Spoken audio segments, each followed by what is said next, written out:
Olá, meus amigos, minhas amigas, eu sou o professor Lac e com muito prazer, muita satisfação, estou aqui para ministrar mais uma super aula para vocês desse nosso mini curso sobre a Lei Orgânica de Cuiabá. Na verdade, não é uma aula, é um mini curso.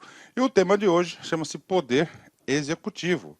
Nós estamos no título 2, o título 2 diz da organização dos poderes. E nós temos o quê? Dois poderes, poder legislativo, que foi ministrado na aula anterior, e agora chegou a hora da gente passar para vocês aí a parte 2, que é o poder executivo. Então, poder executivo, artigo 32 ao 47, Lei Orgânica de Cuiabá. Só para situar o aluno, nós estamos aqui na organização dos poderes, da organização dos poderes, o poder executivo. No poder executivo, nós temos três assuntos. Nós temos do prefeito e do vice-prefeito. O que nós iremos trabalhar aqui no prefeito e do vice-prefeito? A forma de acesso à eleição, quando toma posse, tá certo? No caso de vacância do cargo, quem assume. A seção 2 das atribuições do prefeito e da perda e a extinção do mandato de prefeito. Então, são essas três seções do Poder Executivo. Vamos lá, vamos direto, né? Capítulo 2, tá certo? Aqui do Poder Executivo, seção 1 do prefeito e do vice-prefeito. O poder executivo municipal é exercido pelo prefeito, auxiliado pelos secretários municipais ou diretores com cargos equivalentes, né?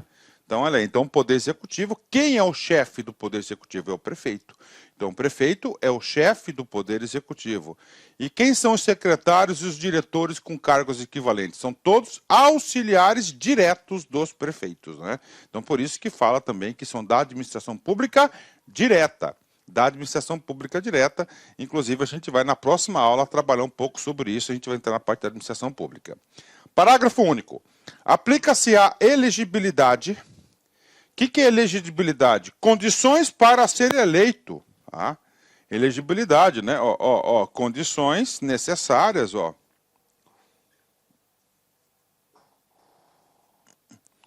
para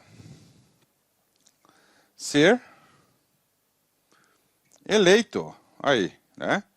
Para o prefeito e o vice-prefeito disposto no artigo 7º. Lá no artigo 7º traz o que? Os requisitos, né, para eleger quem? O vereador. Aí, o vereador. Tá? O vereador. Professor, vamos recordar quais são as regras do vereador. Tem uma colinha aqui que ajuda, né? São condições de elegibilidade para o mandato de vereador na forma desta lei, na forma da lei federal, em especial 1. Nacionalidade brasileira. 2. Pleno exercício dos direitos políticos. Alistamento eleitoral. Domicílio eleitoral na circunscrição. Filiação partidária e idade mínima de 18 anos e ser alfabetizado, né? Então, para ser vereador, idade mínima de 18 anos. Aí vem dessa lei orgânica e a idade mínima de 21 anos. Então, prefeito, 21 anos. Vereador, 18 anos, né? Essas são as condições para ser eleito. Mas, professor, aonde que está escrito? Qual que é o amparo da lei orgânica, né? O amparo da lei orgânica nada mais é do que a lei federal, a Constituição Federal. Lá no artigo 14 da Constituição da República Federativa do Brasil, no inciso 4º, fala o seguinte: a idade mínima de, olha só, vamos repassar aqui, idade mínima 35 anos para presidente e vice-presidente da República e senador da República. Então, senador, presidente e vice-presidente tem que ter idade de 35 anos.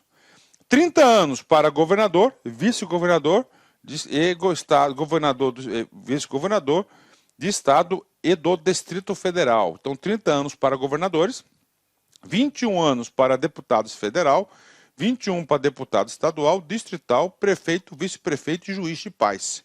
Então, juiz de paz, vice-prefeito, prefeito, deputado estadual, deputado distrital, deputado federal, 21 anos e 18 anos para vereador. Então, 18, 21, 30 e 35, né? E aí, ó, para ter um estudo mais integrado, né, cara? Ó, 18, ó, vereador, 21, prefeito, né? Ó, prefeito, vice-prefeito e juiz de paz, 30. Todos os deputados, né? E governador. 35, presidente, vice-presidente e senador. Então essas são as idades aí para o quê? A elegibilidade, 8, 21, 30 e 35, né? São coisas aí importantes aí para o concurseiro, tá? Isso aí pode ajudar você em algum momento da sua vida. Então vamos embora. Seção 1, do prefeito e do vice-prefeito. A eleição do prefeito e do vice-prefeito realizar-se-á simultaneamente nos termos estabelecidos no artigo 29, inciso 1 e 2 da Constituição Federal. Ou seja, a eleição de prefeito e vice-prefeito acontece junto com a eleição da vereança dos vereadores. Então, faz a eleição, né, dos vereadores juntamente com o dos prefeitos, né? E aí, como é que é o nosso calendário eleitoral? De 2 em 2 anos. Então, em 2 anos, nós temos a eleição. Tá? Nós temos aí uma eleição para governador, presidente, vice-presidente, senador, governador e deputado estadual. Os outros 2 anos, a outra legislatura é do poder municipal, que aí é o poder legislativo municipal, vereador e prefeito e vice-prefeito. Será considerado eleito prefeito o candidato que, registrado por partido político, já sabemos que ele tem que ter um partido político, a gente viu isso há minutos atrás, obtiver a maioria absoluta dos votos, não computando os brancos e nulos. Professor, o que significa o parágrafo primeiro? Isso aqui é o quê? Aí vencer o quê? Primeiro turno. Aí, ó. Primeiro turno da eleição, né? Ou seja, vence a eleição quem tiver a maioria absoluta. Professor, o que é a maioria absoluta? Nós já falamos sobre isso, né? Maioria absoluta é 50% mais 1 do total de votos. Total de votos. Mas esse total de votos vai se excluir. Ó, não computados os votos brancos e nulos, né? Então o cara foi lá e votou em branco. O cara não entra nesse cálculo. O cara foi lá, não anulou o voto. Não entra nesse cálculo, né? Não entra nesse cálculo, tá? Então é maioria absoluta. Já teve eleição de prefeito, por exemplo, que os votos brancos e nulos superaram, né? Superaram aí os votos válidos, né? Ou seja, isso demonstra que é uma grande rejeição em relação ao processo eleitoral e aos candidatos ali postos para disputar.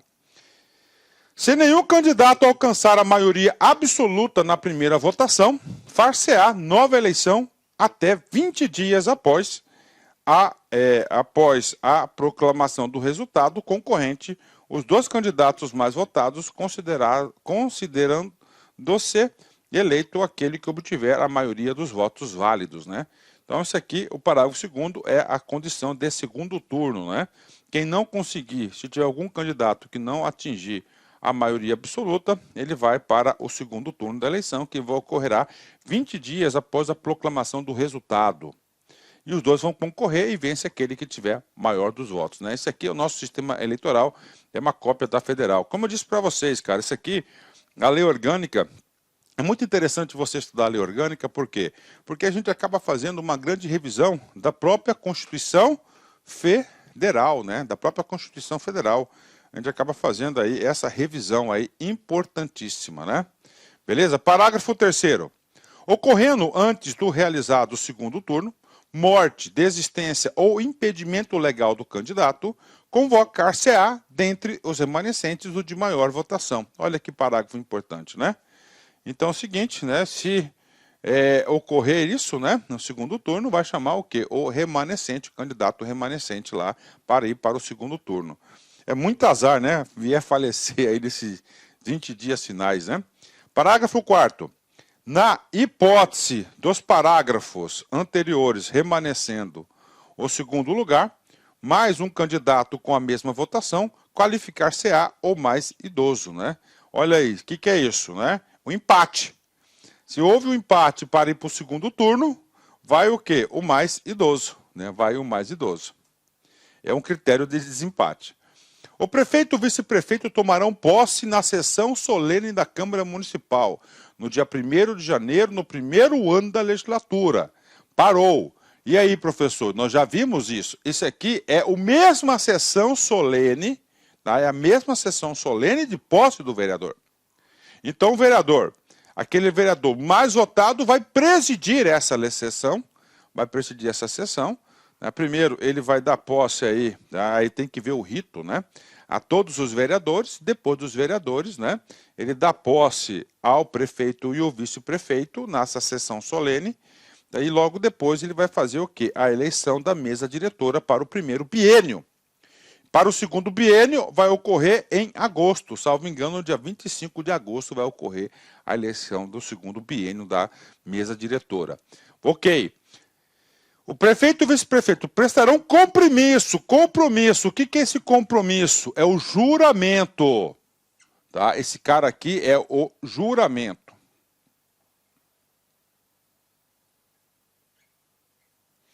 Como assim, professor, o juramento, né? Ele vai pegar lá a lei orgânica, a Constituição e vai jurar, né? De manter, defender e cumprir a Constituição Federal, a Constituição Estadual, a lei orgânica do município. Ele vai jurar, tá? Defender e cumprir. Observar as leis da União, do Estado e do município. Promover o bem geral dos munícipes. E exercer o cargo sob inspiração da democracia, da legitimidade e da legalidade. Então, o prefeito e o vice-prefeito, nessa sessão solene do dia 1º de janeiro, né, vai ocorrer isso. Aí, mas já vou bater uma real para vocês, tá? Nós tivemos uma emenda da Constituição Federal, tá, recentemente, né, que mudou aí a data de posse do presidente para o dia 5 de janeiro de cada ano. Parágrafo único, né? O presidente da Câmara Municipal não poderá recusar-se a assumir o cargo de prefeito. Então, o que é isso? Ele é uma das hipóteses de substituto, tá? De substituto aí do prefeito municipal, né? Aí o presidente da Câmara Municipal não poderá recusar-se a assumir o cargo de prefeito, salvo em impedimento por doença ou se do exercício resultar inexigibilidade eleitoral. Tá? Então, o vice-prefeito, o que acontece? Né? Aqui acontece muito essa questão aqui, 2010, né? Acontece muito esse cara aí. O que acontece? Quero explicar para vocês o seguinte, tá? Muitos políticos usam a prefeitura como trampolim para o governador. Então, o cara vai lá, ele é eleito para o segundo mandato, principalmente. O que ele faz, né? Passa um ano, beleza, no segundo ano ele renuncia. Ele renuncia para disputar o quê? Para disputar o governo, para ser governador. E aí assume o vice. Beleza, então o vice assumindo, o vice passa a ser o prefeito. E quem que vai ser o substituto imediato do vice? O substituto imediato do vice vai ser o presidente da Câmara. Vai estar aqui na lei orgânica. Nós vamos ler esse cara daqui a pouco, né? E aí? Aí está dizendo na lei orgânica, ele não pode recusar. Agora, é absoluta essa regra? Não, tá? Não é absoluta, né? Então, o que vai acontecer, né? O que vai acontecer aqui, ó, tá? Agora, por doença, ele pode recusar. Agora, o que acontece? Se ele venha, tá, a assumir o cargo de prefeito, principalmente no ano eleitoral, ele vai ficar com inexigibilidade eleitoral porque ele tinha que descompatibilizar do cargo do executivo. Aí ele não poderá ser candidato a prefeito, não poderá ser candidato aí, não poderá ser candidato a deputado estadual, deputado federal, governador, senador, presidente da República. Ele vai estar inelegível, porque ele tinha que ter descompatibilizado no período de 8 meses antes da eleição, que normalmente é no início do mês de abril. Então, o grande tchan disso aqui é, ou se do exercício resultar inelegibilidade eleitoral. Tá? E isso vai ser tratado com mais detalhes à frente. Substituirá o prefeito no caso de impedimento e sucederá de vaga o vice-prefeito. Tá? Então, o vice-prefeito ele é o imediato, né? O vice-prefeito não poderá se recusar a substituir o prefeito. Aí esse não pode recusar, sob pena de extinção do mandato. Poxa, se o trabalho do cara é substituir o prefeito, então o que acontece? Ele vai ter que substituir o prefeito, senão ele vai ser retirado do posto dele de vice, né? O vice-prefeito, além de outras atribuições que lhe forem conferidas por lei, auxiliará o prefeito, sempre que por ele for convocado para missões especiais. Então tá aí pra galera, né? Aí, por missões especiais aí. Tá? Então, o que vai acontecer pro cara aí, né? o vice-prefeito, né? Então, sempre que convocado, tá? Sempre que convocado, olha, sempre que convocado. Então, não há discricionalidade por parte do vice-prefeito, né? Ele vai ter que atender as missões especiais, ele vai auxiliar o prefeito, né? Vamos embora, artigo 36. Em caso de impedimento do prefeito e do vice-prefeito ou vacância dos respectivos cargos, assumirá a administração municipal o presidente da Câmara. É isso que eu falei.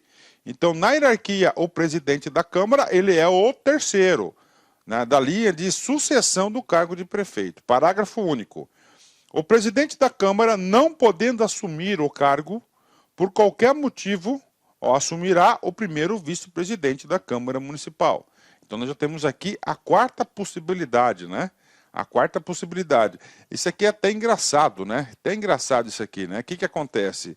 No ano eleitoral, todos os vereadores, pelo menos do município de Cuiabá, ou todos, ou quase todos eles são candidatos aí a deputado, né? São candidatos a deputado porque elegendo-se a vereador em uma capital, cara, então isso já habilita ele ser candidato aí a deputado.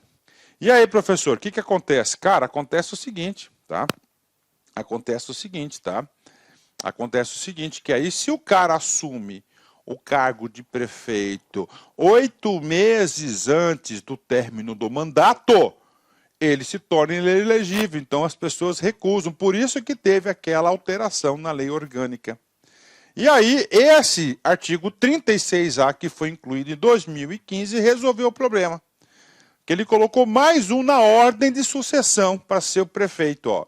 Em caso de impedimento do presidente da Câmara Municipal ou do primeiro vice-presidente, será sucessivamente chamado para assumir a administração municipal o procurador-geral do município. Olha aí, né? Que às vezes o prefeito aqui está em o vice-prefeito que virou prefeito, ele pode entrar em exercício, né? Ele pode fazer se afastar do cargo, uma missão posterior, e aí o município não pode ficar sem comando. Então, pela ordem, ó, o titular, olha aí, ó. O titular é o prefeito. Ok?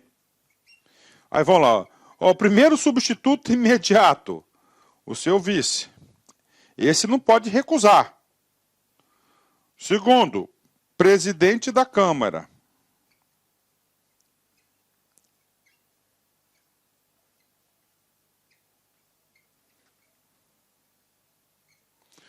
Terceiro, primeiro vice-presidente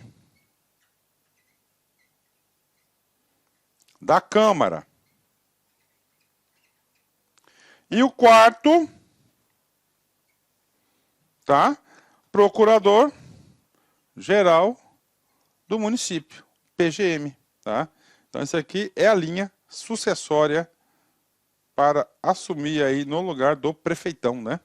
Cara, é bem engraçado isso, que isso realmente acontece, tá? Isso realmente acontece aí. O prefeito, ele renuncia para ser candidato a deputado, a governador, normalmente, né? Isso principalmente em capital, o vice assume, e aí está no ano eleitoral, o vice tem que ser ausentado do cargo temporariamente. O que acontece? Ninguém quer assumir, porque se ele vem assumir, vai ficar inelegível para as próximas eleições. E aí? Aí a solução foi aí alterar a lei orgânica, né, que é a Constituição Municipal, e colocar o procurador-geral do município. Isso aí é uma bela, tá? É uma bela de uma questão de prova esse cara aí. Artigo 37, vem comigo, né? Verificando-se a vacância nos respectivos cargos de prefeito, tá? Nos cargos de prefeito, e inexistindo vice-prefeito, né? Observar-se-á o seguinte. Então, é o seguinte, preste atenção, ó. Cargos de prefeito e inexistindo vice-prefeito. Então, prefeito e vice-prefeito, preste atenção, tá? Então, cargo de prefeito tornou vaga e não tem vice-prefeito. O que vai acontecer? Inclusive, acontece o seguinte, tá? Eu já vi o seguinte, tá? Aqui em Cuiabá, Mato Grosso mesmo, em Cuiabá, já teve um caso do cara renunciou o cargo de prefeito, vice-prefeito. Ficou vago o cargo, então não existia vice-prefeito, né? Se você estuda a teoria política, a ciência política, você pode ter certeza, todo golpe de Estado começa no gabinete do vice. Então, o cara que é prefeito, o cara que é governador, o cara que é presidente, cara, o cara tem que saber escolher muito bem o seu vice. Por exemplo, Collor, onde começou o golpe? Vice. Itamar Franco, né? Dilma, onde começou o golpe? Foi lá. Que resultado no impeachment? Foi lá, Michel Temer, né? Então, cara, tem que tomar muito cuidado quem escolhe o seu vice, né? O vice não pode ser um cara muito forte, não, cara. Um cara com autonomia, senão vai dar BO. Vamos lá. Ocorrendo a vacância nos 3 primeiros anos do mandato e não tem vice, nem prefeito, nem vice, dar-se-á eleição em 90 dias após a sua abertura, cabendo os eleitos completar o período de seus antecessores. Cara, você cai de muito em concurso. 3 anos, tá no mandato, beleza, nova eleição. Ocorrendo a vacância no último ano do mandato, assumirá o presidente da Câmara, que completará o período. Aí tem aquela regrinha lá, tá? Professor, por quê?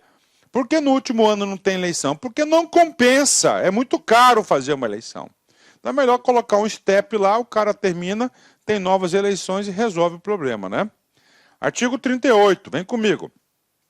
O mandato de prefeito é de 4 anos, podendo ser reeleito para um único período subsequente. Claro, segue aí a simetria da Constituição Federal. Tá? Todos os chefes de executivo cabe aí a uma reeleição para o período subsequente. O início do mandato a que se refere o caput desse artigo será em 1º de janeiro do ano seguinte da sua eleição, que coincide com a data da sua posse. Isso aqui vai mudar rapidamente, tá? Porque a partir de 2026, a posse vai ser no dia 5 de janeiro, federal. Cara, com certeza todo mundo vai copiar, né? Todo mundo vai copiar. A reeleição por um único período subsequente também se aplica a quem houver sucedido ou substituído o prefeito no curso de seu mandato. Olha que comando importante. Então, no último ano de mandato, o cargo de prefeito e vice-prefeito ficou vago. Literalmente vago. E aí? Tá? E aí? Tá? E aí? Ficou vago, né? O cargo ficou vago, tá? O cargo ficou vago. Então, o cargo ficando vago, o que vai acontecer, né? O cargo ficando vago, o cargo ficou vago, aí assume o presidente da Câmara. Ele assume como prefeito, beleza. E aí o seguinte, professor, ele pode ser reeleito? Sim, uma única vez, porque ele ocupou o cargo. Esse é o dispositivo do parágrafo 2º, né? Vamos para frente, né? Artigo 39, tá? Artigo 39. O prefeito e o vice-prefeito em exercício, não poderão, sem licença da Câmara Municipal, um aposto explicativo, ausentar-se do país por qualquer tempo, nem do município por mais de 15 dias, sob pena de perda do cargo e tratando-se de viagem oficial, o prefeito, no prazo de 15 dias a partir da data do retorno, deverá enviar à Câmara Municipal relatório circunstanciado sobre o resultado da mesma, né? Então vamos lá, isso aqui é um ponto importante. Vamos lá, tá? Primeira coisa, ó. Ausentar-se do país, qualquer motivo. Ó, ausentar-se do país. Só que ausentar-se no país em exercício.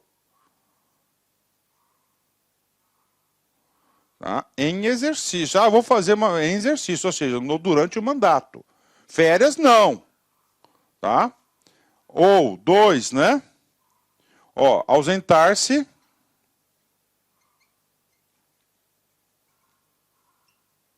mais de 15 dias do município. Ambos os casos necessitam o quê? De autorização prévia.